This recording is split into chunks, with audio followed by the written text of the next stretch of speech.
समीचीन विकल्पों का सम्यक समाधान। सुनिए परम पूज्य श्रमण श्री सुप्रभ सागर जी महाराज के मुखारबिंद से YouTube चैनल सुप्रभ उवाच पर शुभाशीष परम पूज्य श्रमणाचार्य 108 श्री विशुद्ध सागर जी महाराज। सानिध्य श्रमण सुप्रभ सागर जी महाराज, श्रमण प्रणत सागर जी महाराज। पुणे आर्जक श्री रविंद्र जयश्री, कुमारी परिणा गहाणकर अमरावती, 100 मोक्षता राजस डोन गावकर औरंगाबाद। ओम नमः सिद्धेभ्य। नमो नमः सत्तीर्थंकराय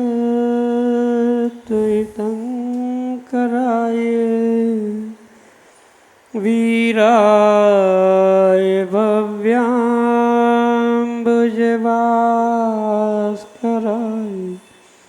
अनंतलोकाय सुरार्चिताय देवादिदेवाय नमो जिनाय देवादिदेवाय नमो जिनाय। पंच परमेष्टि भगवान की परम पूज्य आचार्य भगवंत गणाचार्य श्री विराग सागर जी महाराज की, परम पूज्य पट्टाचार्य आचार्य भगवंत गुरुवर विशुद्ध सागर जी मुनि महाराज की, परम पूज्य मुनि श्री प्रसम सागर जी सुप्रभ सागर जी महाराज की,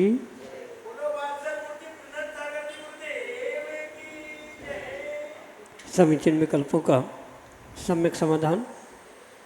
सम्यक ज्ञान की वह अनूठी विधा जिसके माध्यम से हम सभी अपने मन में उठते उन अनेक समीचीन विकल्पों का सम्यक रूप से समाधान आगम के परिप्रेक्ष्य में प्राप्त करते हैं।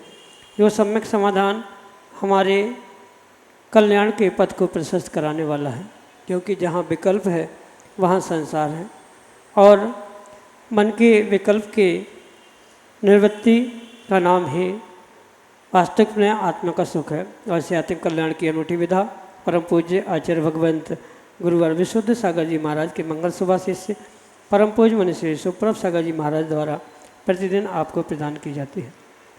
तो प्रारंभ करते हैं आज का सम्यक समाधान।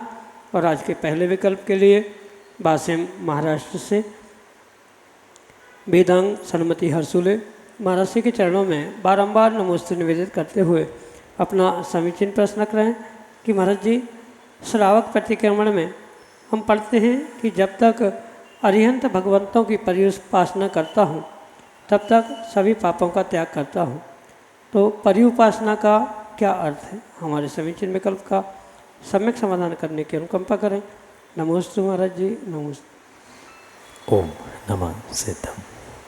परम पूज्य आचार्य भगवान गुरुवर विशुद्ध सागर जी महाराज की, परम पूज्य श्रवण मुनि प्रशम सागर जी महाराज की,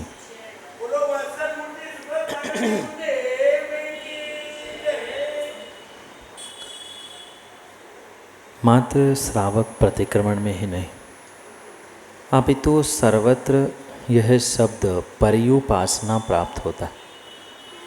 इस शब्द का संधि विच्छेद करते हुए इसका अर्थ समझेंगे तो समझने में आसानी होगी। परि धन उपासना, परि का अर्थ होता है आसमंतात, चारों प्रकार से चारों दिशाओं से जो उपासना की जाती है उसे पर्युपासना कहा जाता है। उपासना का अर्थ मात्र पूजन पाठ ही नहीं अपितु जैसे 6 आवश्यकों में देव पूजा गुरु पास्ती जो आवश्यक कहा है वह उपासना के रूप में है। चाहे प्रत्यक्ष परमेष्ठी हमारे सामने उपस्थित हो अथवा नहीं भी हो, पर उनके प्रति जो विनय के भाव है, उनकी जो उपासना सेवा व्यवस्था के लिए जो भी पुरुषार्थ किया जा रहा है वह उपासना कहलाती है। शब्दों को बहुत सीमित दायरों में लोगों ने रखा है। उपासना का अर्थ मात्र पूजा भक्ति इस रूप स्वीकार किया जाता है, पर इतना ही नहीं, इससे कुछ और हटकर भी परोक्ष प्रत्यक्ष रूप से जो अरिहंत देवशास्त्र गुरु पंच परमेष्ठी किसी की भी प्रति जो एक श्रद्धा विनय के भावों के साथ व्यवस्था बनाने रूप, सेवा करने रूप जो भी कार्य किया जा रहा है वह पूर्ण रूप से उपासना है। और वह उपासना जब चारों दिशाओं से होती है, परि का होता है अर्थ आसमनता, यानी सभी प्रकार से, चारों दिशा कह दे, चार विदिशा कह दे, या आठों दिशा विदिशा, 10 दिशा ऊर्ध्वाधो, यानी सभी प्रकार से जैसे बने वैसी भगवान की, अरिहंत की, देवशास्त्र गुरु की उपासना करना अपने शक्ति के अनुसार, उसे ही पर्युपासना कहा है। परि यानी सभी तरह से, सभी प्रकार से, सभी दिशाओं से यह उपासना करने को पर्युपासना कहा जाता है। उपासना में ही जो विशेष रूप से सभी विकल्पों से शून्य होकर जो पुरुषार्थ किया जा रहा है वह पर्युपासना के रूप में, परिधन उपासना यानी सभी प्रकार की उपासना के रूप में स्वीकार किया जाता है। यही आपके लिए सम्यक समझ। संजय पाटनी, नागपुर महाराष्ट्र से अगले समीचीन विकल्प में। नमोस्तु गुरुजन, नमोस्तु। जैन धर्म बहुत ही सूक्ष्म है, उसको पूर्णतः से पालन करना थोड़ा सा लगता है कठिन है। तो जैसे पहले कोयले की सिगड़ी के ऊपर आहार में, चौके में व्यवस्था थी, उसको बाद में धीरे से बदल के अभी गैस पे आ गए हैं सब जगह। और उसी तरह से चौके में अभी लाइट भी लगाए तो क्या दिक्कत, उसमें क्या दोष है। और चौके में छत्र जो लगाना है वो भी कितना मतलब ज़रूरी है। अभी आजकल तो पक्की छत हो गई सब जगह। और कुएं का पानी पहले यूज़ करते थे, अभी कुछ साधु बोरिंग का भी यूज़ करते। बोरिंग ज़्यादा शुद्ध है कुएं की अपेक्षा, ऐसा मुझे लगता है, क्योंकि कुएं का पानी 30-40 फुट नीचे से आता है और बोरिंग का पानी है कम से कम 300-350 फुट नीचे से आता है, तो वो ज़्यादा सही रहेगा ऐसा मुझे लगता है। नमोस्तु गुरुदेव, शंका का समाधान।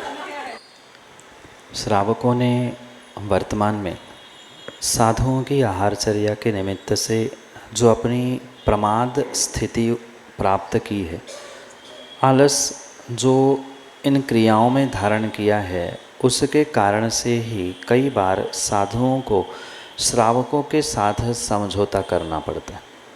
पर ये हर श्रावक कान खोल के ध्यान दे के सुने कि किसी विषमता के कारण किसी साधु ने अपनी परिस्थितिवश किन्हीं कारणों में शिथिलता या समझौता का भी रुख अपनाया है, ये किसी प्रकार से राजमार्ग हो नहीं सकता। और ये भी आप ध्यान रखें कि कहाँ क्या हो रहा है, कौन क्या कर रहा है, इसकी अपेक्षा से हमारे जिनेंद्र भगवान ने क्या समझाया है, उसके पीछे का उद्देश्य अभिप्राय क्या है, ये समझना होगा। ये बिल्कुल बात सत्य है कि जिनागम बिल्कुल सूक्ष्म और सूक्ष्म से भी सूक्ष्म को बताने का प्रयास करता है और श्रावक साधक उसको अपने पूरी शक्ति के अनुसार पालन करने का प्रयास करे, यही मूलाचार और श्रावकाचार ग्रंथों में आज्ञा प्रदान।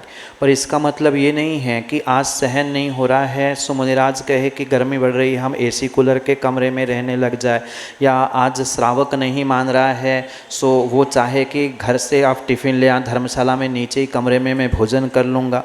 तो ये तो बात किसी प्रकार से नहीं बनती। पर जिसके साथ आगम की आज्ञा का किसी प्रकार से विच्छेद नहीं हो रहा है, उन बातों में गुरु आज्ञा के साथ बदलाव होता हुआ देखने में आ रहा है। जैसे पहले चौकों में मात्र पीतल के ही बर्तन प्रयोग में लाए जाते थे, कोयले पे ही बना हुआ ग्रहण किया जाता था। पर यह भी ध्यान रखना होगा कि वहाँ कोयला सभी भोजन बनाने के लिए प्रयोग में लाया जाता था। आज मैं अगर कोयले का नियम लूँ तो वे घर का तो भोजन गैस पे बनाएंगे, अलग से कोयला वो जो उद्देश्य करके मुनिराजों के लिए मंगवाया जाएगा कि नहीं मुनिराज के लिए कोयले पे बनाना है, मुनिराज के लिए बर्तन, तो वहाँ जो उद्दिष्ट त्याग मुनिराज का मूल गुण कहा है उसमें अतिचार दोष लगने की संभावना है। इसलिए फिर वर्तमान के गुरु भगवंतों ने, आचार्य भगवंतों ने ये कहा कि ठीक है, सामान्य रूप से जो श्रावक अपने लिए प्रवृत्ति कर रहा है उसमें, जिसमें कोयले की और गैस की तुलना में बहुत अंतर हिंसा की अपेक्षा से नहीं है। पर अगर हम पानी की बात करें, क्योंकि आप जैसे बहुत सारे युवा सुधारवादी यही कहेंगे जब कोयले से गैस पर आ गए हैं तो आप तो कुएं के पानी से, बोर के पानी और कल नल के भी पानी में आ जाना, उससे ही हम भी भोजन करते, आरओ के पानी से, आप भी आरओ के पानी से, क्यों श्रावकों को परेशान करना। ऐसे भी जीव मिले हमें समझाने वाले। तो ये बहुत विवेकपूर्वक समझना होगा कि कुएं के अलावा अन्य पानी के प्रयोग में जो हिंसा हो रही है वो हिंसा कुएं के पानी में संभव नहीं। आज प्रवाद कर रहा है श्रावक, गलती कर रहा है, क्योंकि अब हर बात मुनिराज जाके सामने कमर पे हाथ रख के खड़ा होकर सिखा नहीं सकते, बता नहीं सकते। ये तो विवेक है घर के बुजुर्ग माताओं का और पुरुषों का कि कुएं से पानी खींचकर तुरंत उसकी विलछानी उसी स्थान पर डालना, यही आगम के परिप्रेक्ष्य में छना पानी कहलाने की योग्यता रखता है। बोर का पानी भले ही 400 नहीं 1000 फीट से नीचे से आ जाए, पर जो मशीन से उसे सक किया जा रहा है, खींचा जा रहा है, वहाँ आप सोचे जो प्रेशर से पानी खींचा जा रहा है वहाँ जीव बचने वाले हैं। आप जो पानी खींचने के बाद बोर से, हैंडपंप से आने हुए पानी को छन्ने से छान लेना, वहाँ जीव नहीं, आपको जीवों के कलेवर मुर्दे के रूप में वह छन्ने में प्राप्त होने वाले। क्योंकि जहाँ सक होगा, खींचा जाएगा, ऑब्वियस है वहाँ पर जीवों नष्ट होंगे ही होंगे। वह 600 फीट से आ जाए, 200 से आ जाए, 50 से आ जाए, पर यह पक्का है कि वहाँ जीवों की विराधना सर्वाधिक है। और मुनिराजों की जो भी ये चर्या है, सबके पीछे मात्र एकमात्र मूल गुण उनका महाव्रत के रूप में कहा है, जिसका नाम है अहिंसा। और ये भी सत्य है कि पूर्ण 100% अहिंसा का पालन श्रावक नहीं कर पा रहा है। कई बार झूठ भी बोलता है, मायाचारी भी करता है, भोजन बनाता कई है और महाराज आने का समय आता है तो बाहर सिगड़ी रखकर झूठ भी बोलता है, महाराज जी यही बना है, लाता कहीं से है। पर ये सब कुछ छल कपट करने के बाद, और इसी कारण से ना मुनिराजों का स्वास्थ्य आज ठीक हो पा रहा है, ना श्रावकों को वह पूर्ण फल मिल पा रहा है जो फल उन्हें प्राप्त होना चाहिए। इसलिए ये जो कुछ भी वर्तमान की व्यवस्था है उसे हमें वर्तमान आचार परमेष्ठी की अपेक्षा उनके गुरुओं की आज्ञा के माध्यम से ही समझना होगा। इसी प्रकार लाइट के विषय में भी बात समझनी होगी, क्योंकि लाइट एक अग्निकायिक जीव उत्पन्न करने का निमित्त है। भले ही आपको मात्र अग्नि में ही अग्निकायिक जीव मानने की आदत हो गई है, ये लाइट, पंखे, विद्युत जहाँ जहाँ प्रयोग में लाई जा रही है वहाँ वहाँ वह अग्निकायिक जीवों की विराधना है। सामने लाइट का जलाना और उसी लाइट में भोजन बनाना, ये तो बहुत बड़ा पाप श्रावक करता है।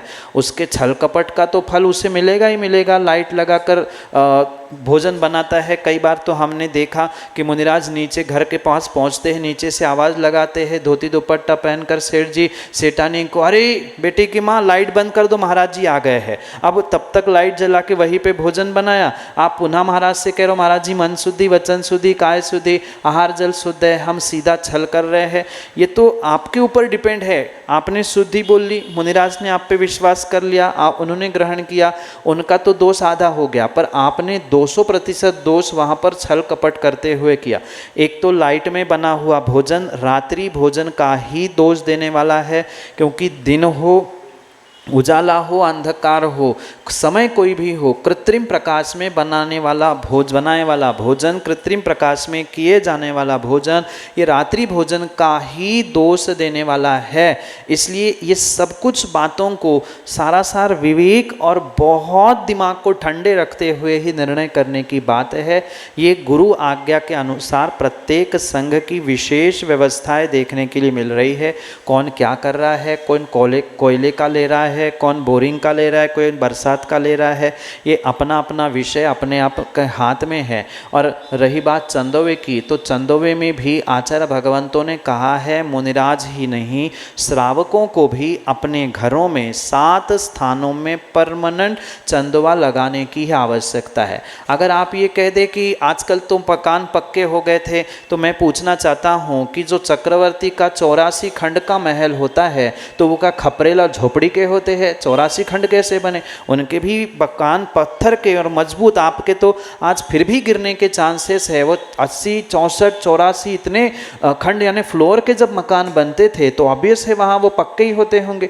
पर फिर भी जहाँ देवशास्त्र गुरु विराजमान होते हैं वहाँ नियम से चंदोबा होना चाहिए। और इतना ही नहीं, जैसे मैंने कहा आप जहाँ निद्रा करते हो, पानी रखते हो, भोजन बनाते हो, ऐसे 7 स्थानों में भी कंपलसरी चंदोबा होना चाहिए। पर आजकल घर का शो ना बिगड़ जाए, हमारा जो किया हुआ पीओपी ना बिगड़ जाए, वो इसके चक्कर में आज बहुत सारे लोग चंदोबा लगाने के लिए आगे पीछे देखते हैं। पर जहाँ देव शास्त्र गुरु विराजते हैं इवन उनके कमरों में भी कायदे से चंदोबा होना चाहिए। पर इतनी सब बातें अगर मैं श्रावकों को कह दूँ तो वे कहेंगे महाराज अगली बार हमारे यहाँ आना, इस बार आप निकल जाना। क्योंकि आज बहुत सारा छल कपट और बहुत सारी विपरीत मान्यता वाले ही तथाकथित भक्त समाज में अपने धर्मात्मा पने का डंका बजाते हैं। तो जितना संभव है कम से कम जहाँ मूल गुणों में समझौता नहीं करा जाएगा उतने तक वह अपने नियमों का पालन कर रहे हैं। अगर नहीं कर रहे हैं तो उनका विषय वे जाने, उनके गुरु और